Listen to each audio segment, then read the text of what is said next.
for the Conservation of Nature, and they've got this IUCN Red List, and basically they go through and they evaluate which species are going to be most threatened. Could be due to like people hunting them, could be due to habitat loss, could be due to climate change or other things.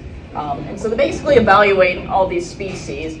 If you look at the species that they've assessed, over 30,000 of them are threatened with extinction, which is a lot. Of those assessed, 25% of them are mammals. And so when you think of threatened and endangered mammals, you probably think of the cool things like the baby gorillas they have at the zoo, or the chimpanzees at the Knoxville Zoo, snow leopards, tigers, rhinos, red pandas, all these cute, cuddly, awesome, charismatic animals. These are what we call flagship species, and they receive a lot of the attention. But if you think about it, you've got a lot of small, cryptic, less loved species than these giant, beautiful animals that everybody typically thinks of when you think of endangered species. And these guys are also worth protecting. So again, these are all local species in the southeast. And like the biggest threat, again, to these guys are going to be climate change, you know, raising temperatures, more extreme weather events. Obviously, you guys have been no stranger to the drought that we've been having down here in Chattanooga. Has been the worst I've seen it. You know, increasing urbanization, you've got cities growing up, getting rid of their habitat. And again, just in remote regions, you have people disrupting natural habitats. And so that's kind of threatening a lot of these guys in the area too, not just the big things like the black bears and the elk. So again, we're seeing a lot of problems with climate change. It's not just temperatures rising, you get extreme events. We're getting more forest fires, we're seeing more hurricanes, we're seeing sea level rise and beaches being washed away, and like again, just really intense drought in the area. And so this is something that we're concerned about. But while you do have this going on, there's areas that it's occurring at a much slower rate. And so these are what we call climate change refugia. And so basically it's a little refuge from these changing extreme weather events and temperatures. And so usually you see these in mountain regions. And so like a good example, they've done a lot of research on this, is in like the Rocky Mountains. You've got glaciers, or what's left of them, basically creating like a little refrigerated area. And so you get these cold habitats still occurring even though the temperature around the Rockies is greatly rising. So you'll see things like pika and elk that normally are like up in Canada coming down the Rockies. We also have this at a much smaller scale here in the Appalachians. If you go up high in the Smokies, like Klingman's Dome, you'll actually find stuff that occurs only in Canada and the northern parts of the country, like red squirrels. You'll actually get ravens and stuff. You've got this cool little finger that comes down the Appalachians. And that's because we also have cold water streams and deep mountain valleys and higher elevation acting as a climate change refugia to kind of buffer these animals from the changing temperatures. And so the area like I've focused on for my research for the last 6 years, again, you've got the Appalachians right here in green, and then you've got the broader eastern deciduous forest here in eastern North America. And so my big questions that I asked for my dissertation and that I've been working on with U.S. Fish and Wildlife and the USGS are where are the major biodiversity hotspots for mammals in this area, because we've got a lot of biodiversity here. The southeast is one of the richest areas, I mean it is one of the richest areas in the world for freshwater fishes, but it is the most rich area in the world for salamanders, which is awesome. So you've got a lot of things. And so while I focus on mammals, really like a lot of these climate change refugia, doesn't matter if you're working on salamanders or mammals or birds or plants, like you're gonna get a lot of overlap in these areas. I just happen to like the small, cute, furry things. So we wanted to see like where the major biodiversity hotspots in the Appalachians were. Are these areas protected? You know, is it a private landowner that if it changes ownership, is someone going to come log that area or convert it all to farmland, and here you've lost like a huge area of protected habitat? Or does it fall in state forest or under conservation easements? So we're looking at that. And then which groups are most likely to be threatened by climate change? Is it the big things, the carnivores like the bears? Is it the small things people haven't really heard of, like the little shrews here? Or is it things like the redback moles, which also are small and cryptic and people rarely see them? And so we came up with this list of 58 species. There's like 78 mammals that overlap with the Appalachians, but 58 of them are on some kind of like either state listed, they're federally listed, or they're of conservation concern, which means they don't have a lot of data for them, they don't really know where they live, and so they want to like just kind of like do a better job evaluating them. So we've got 58 mammal species, ranging, most of them are rodents and bats, but you do have things like gray foxes and bobcats and stuff on that list too. And so what we did is we found their latitude and longitude data through a variety of databases. And we basically plotted these on a map of Eastern North America. And then we downloaded these climate variables. And so we took like average annual temperatures, we took average precipitation, what's the temperature of the warmest month, when does snowfall start? So you have all of these climate variables.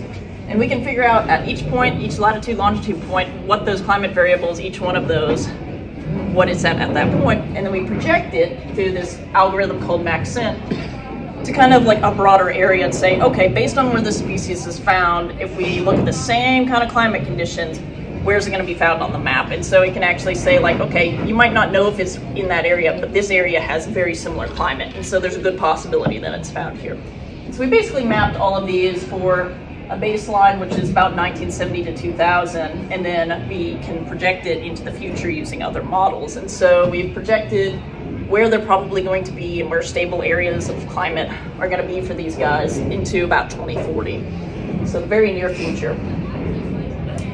And so, for example, we've got the endemic Appalachian cottontail, which most people can't tell the difference between that and the eastern cottontail, but they're actually pretty close to being listed because they're outcompeted a lot.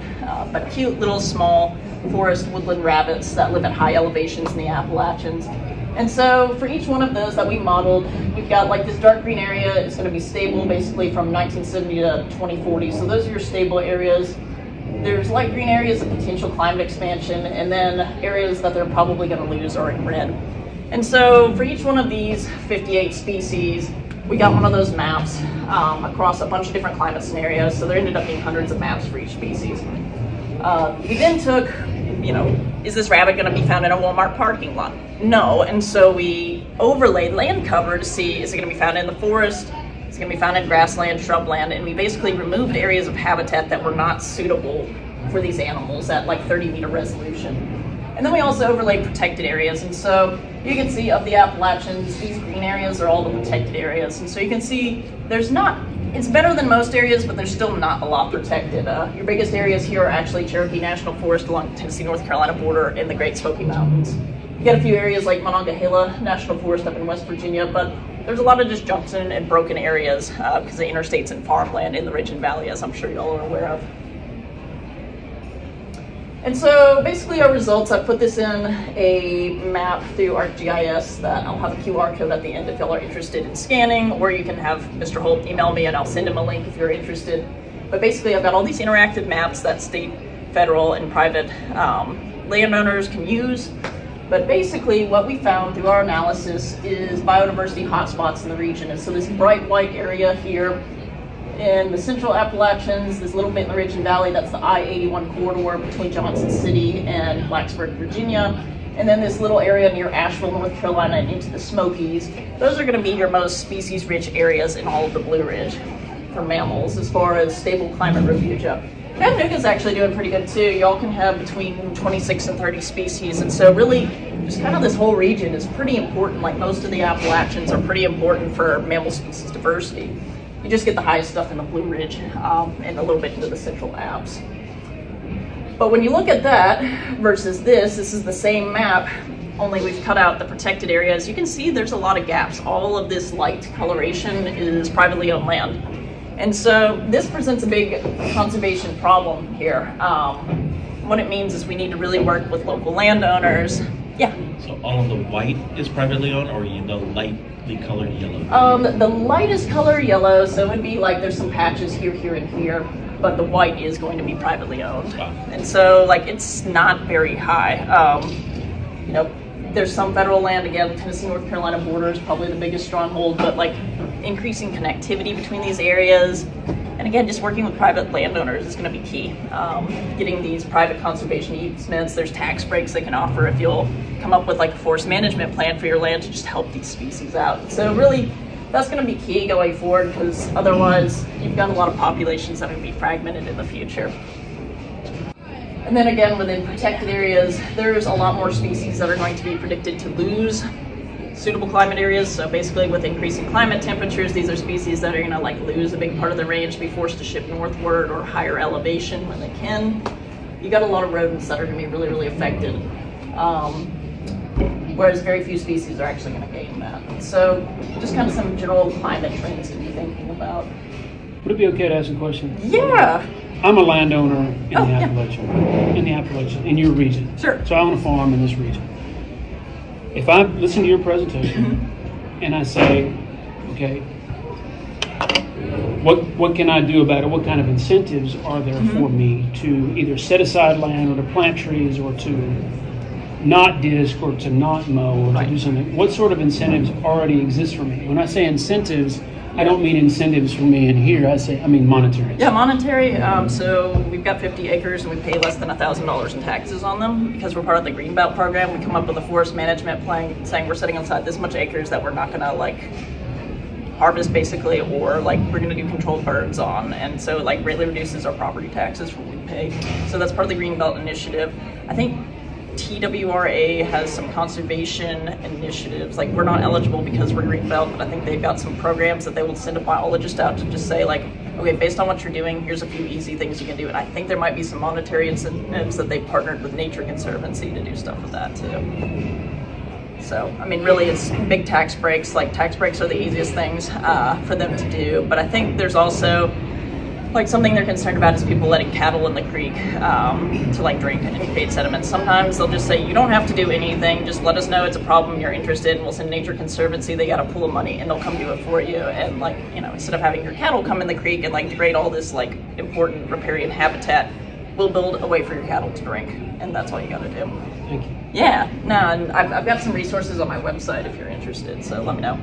But yeah, good question. But yeah, and so again, partnering with landowners, another big thing we talked about connectivity is having these little connectivity corridors. So this is right outside Johnson City. There was a poor little possum stuck up against this Jersey barrier. So this is what my chapter 2 is focusing on. Like right now, I was hoping to have the bottle done, but it's still running. Basically, we're looking at wildlife overpasses and underpasses. So this is something that's had pretty good success in the Everglades, and it's done a lot out west because they have to have giant drainage ditches for when they do get flooding. It's not as common here in the east, and so really there's a lot of organizations like Friends of the Smokies are working on getting some overpasses put near this part because you get a lot of bears hit, unfortunately, so this one's dead, but these two are alive. There's a baby raccoon that's alive that we saved, and there's a possum that we saved, and they're okay. But that bear I picked up on the way to Walmart, and it got smashed on the side of the road by a semi, and we'll get probably 10 plus bears a year and like see some that are much worse that we can't salvage for a museum. But yeah, these are like huge animals that cause a lot of property damage and, you know, death, and they're very charismatic and iconic of the Smokies, and so there's a lot of money actually going towards putting in these overpasses like on I-40 and I-26. Just very little things, even like you don't have to go crazy like on your property or in your yard. Just little things will help. And little things make a big difference. Like it's just, it might seem like a drop in the bucket, but honestly, like, you know, it kind of takes a village. And so if everybody just did one little thing, planted a few native plants here and there, you're creating a wildlife corridor that these animals need. So that's kind of my spiel for today, and again, if you're interested, I can send out a link, but there's kind of like a how you can help, and it gives a bunch of links to resources locally. But if you got any questions, That's a great picture. Yeah, that's the fun stuff.